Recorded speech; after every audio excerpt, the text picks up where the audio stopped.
ये एक बार उनसे परिचय करवाते हैं, फिर इस बारे में जानकारी लेंगे। राम राम जी। राम राम जी, नमस्कार सभी श्रोताओं को। मैं Kushalveer, senior cane development manager, Simbhaoli Sugars Limited, Simbhaoli ji. जैसा आपका सवाल है, पोका बोइंग।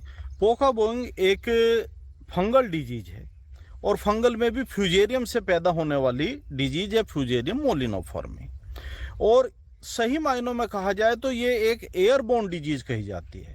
दो तरह की डिजीज ज़्यादा सुनी होगी, सीडबोर्न डिजीज जो सीड से फैलती है, और सोयलबोर्न डिजीज जो मिट्टी से फैलती है, ज़मीन से फैलती है। लेकिन ये एयरबोर्न डिजीज है। बरसात के दिनों में जब हल्की बारिश पड़ती है, धूप कम निकलती है, तो ऐसे मौसम में ये बीमारी ज़्यादा फैलती है। और अब मौसम ये हो रहा है कि लगभग 8-10 दिन से चाहे 4 बूंद पड़े लेकिन रोज़ बारिश हो रही है।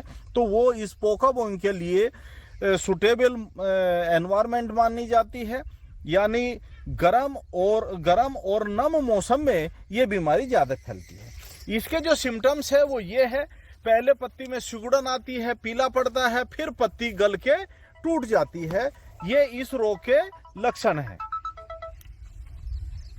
तो इस रोग से बचाव करने के लिए एक गन्ने में लगने वाली बीमारियों में केवल यही बीमारी ऐसी है जिसका दवाई के द्वारा हम नियंत्रण कर सकते हैं रोग लगने के बाद। अन्यथा सभी बीमारियां जो है वो उनके लिए प्रिवेंटिव मेजर अपनाने पड़ते हैं। ये रोग लगने के बाद भी ठीक हो जाती है। अब कौन कौन सी दवाइयां इसके लिए हम प्रयोग करते हैं?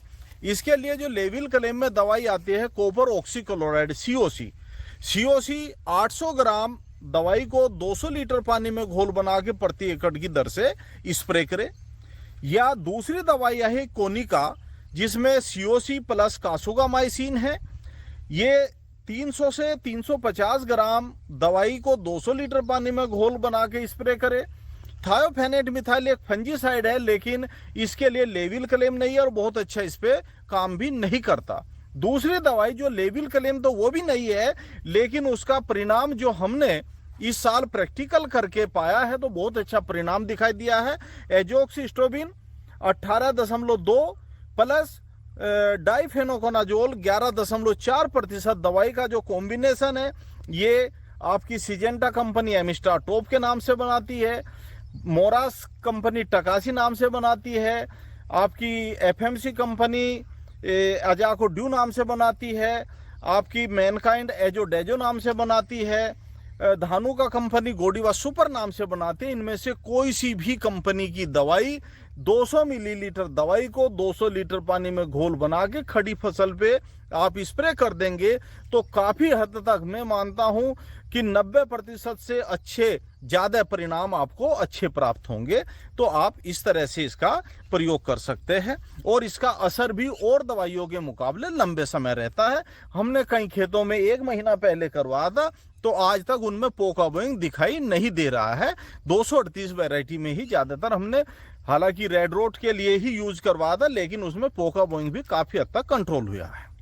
जैसे जी आपने बताया एजोक्सिस्ट्रोबिन डाइफेनाकोनाजोल जो है, ये अगर हमारे किसान भाई जो जैसे प्रयोग करें, क्योंकि थोड़ी कॉस्टली दवाई है, तो इससे अलग भी किसी और रोग पे भी काम करेगा? हाँ, रेड रोड पे लेविल क्लेम है। IISR भारतीय गन्ना अनुसंधान संस्थान लखनऊ द्वारा ये रेड रोड गन्ने का लाल सड़न रोग पे प्रिवेंशन के रूप में इसे प्रयोग कर सकते हैं। रोग लगने के बाद तो नहीं ठीक कर पाएगी, लेकिन रोग लगने की संभावना है तो आप इसे स्प्रे करेंगे तो मैं मानता हूं कि काफी हद तक आप लाल सड़न रोग से भी फसल को बचा सकते हैं। अच्छा जी, एक सवाल और है जी। जैसे टॉप रोट बैक्टीरियल हो गया और पोका बोइंग हो गया है, तो इन दोनों में अंतर क्या होगा? क्या टॉप रोट बैक्टीरियल पे भी ये काम करेगी, नहीं करेगी? नहीं, देखो दोनों को एक साथ ना मिलाओ। नाम पोका बोइंग का भी नाम टॉप रोट ही है। ये जो फेज बनती है भाले नुमा, इसे टॉप रोट कहते हैं जी। हाँ, पोका बोइंग तो टॉप टू स्टंटिंग से लिया गया है, तो पोका बोइंग का नाम ही टॉप रोट फंगल है। और जो आप बता रहे हैं दूसरा टॉप रोट बैक्टीरियल है, उसमें वह बैक्टीरियल डिजीज है। और कुछ वैरायटी जैसे 13-235 में कहीं कहीं वो दिखाई दे रहा है रोग, उसमें जहां गन्ने का अगोला होता है यहाँ से लपसी नुमा पदार्थ निकलता है और बहुत बदबूदार रहता है। अगोला गल जाता है और गन्ने की बढ़वार रुक जाती है, सूख जाता है, पूरा गन्ना नीचे की तरफ भी गन्ना शुरू हो जाता है। उसकी रोकथाम करने के लिए आप आधा kilogram copper oxy chloride plus 50 ग्राम स्ट्रेप्टोसाइक्लिन को 200 लीटर पानी में घोल बना के स्प्रे कर दे तो टॉप रोट बैक्टीरियल से भी आप फसल बचा सकते हैं। एक थोड़ा सा टॉप बोरर के बारे में और मैं जानकारी दे दूं, एक अगोला भी उठा देना। देखो दूसरे जानकारी टॉप बोरर के बारे में और दे दूं। टॉप बोरर की 5 पीढ़ियां गन्ने में नुकसान करती है जी।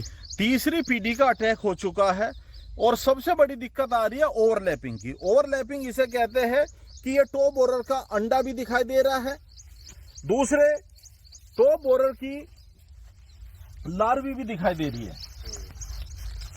ये गन्ना है, ये गन्ना है।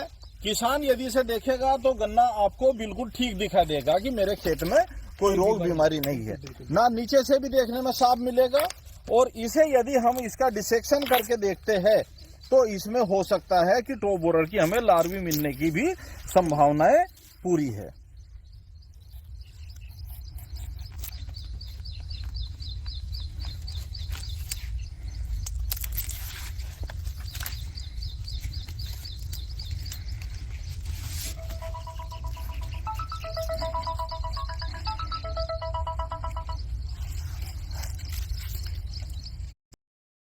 और जो है डाइफेनाकनाजोल SC के साथ इंसेक्टिसाइड और नैनो यूरिया मिला सकते हैं क्या? मिला सकते हैं। नैनो तो नहीं मैं सलाह दूंगा, इंसेक्टिसाइड मिला सकते हैं। राहुल गहलोत हैं जी, ये कह रहे हैं टॉप बोरर में इमिडाक्लोप्रिड के स्प्रे कर सकते हैं क्या 4 पीढ़ी के लिए? नहीं, देखो इमिडाक्लोप्रिड या स्प्रे से टॉप बोरर कंट्रोल नहीं होता। इसमें हम केवल उसकी जो मौत है, तितली आती है, उसे कंट्रोल कर सकते हैं। ठीक है जी, आज के यही कमेंट है जी। धन्यवाद। अपना परिचय करवाइए। नरेंद्र कुमार, गांव भरना से।